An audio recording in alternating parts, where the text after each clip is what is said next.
Listen, check it. If something happened to me, I get some random ass crazy charges or so crazy shit just happens, it's because of this video right here. However, I feel like I know I'm protected, so it'll be a war before then.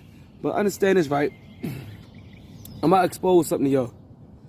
And I was waiting till I got enough followers to do this. They poisoned us in prison.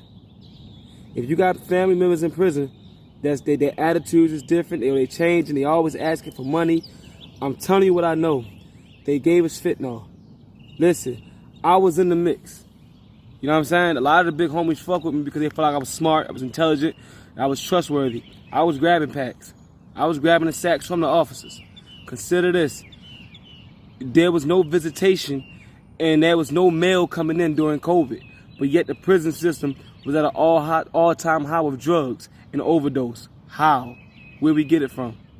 What happened is this, and I'm going to give you my story. I smoked.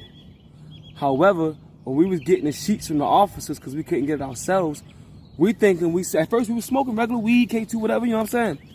But then out of nowhere, like my big homies was trying to tell me, they come to my cell, and cause they used to fuck with me, study, train with me, all that shit. They noticed that I was nodding off when they come to my cell. And I said, nah, nigga, I'm just meditating. And when they started talking to other big homies on the yard, they all saying the same thing. Yeah, such and such, he was nodding off on security detail.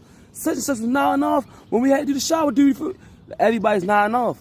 So they get on their cell phones, they call over state. Everybody's nodding off all over state. They asked the officers, and the officers had told the truth. They said, yes, we sprayed everything with fentanyl as well. That sit everybody down and keep everybody quiet.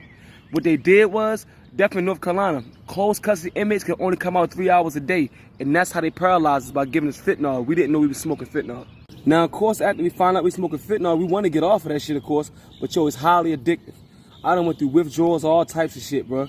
And if it wasn't for the big homies and some of the guards I had around me, bro, the spirits I had around me, I'd be dead. The big homies wanted to push me out here so I can do this. God wanted me to come out here so I can tell everybody what's really going on, bro. It's the prison system that's giving us the drugs. It's the prison system, it's the administration.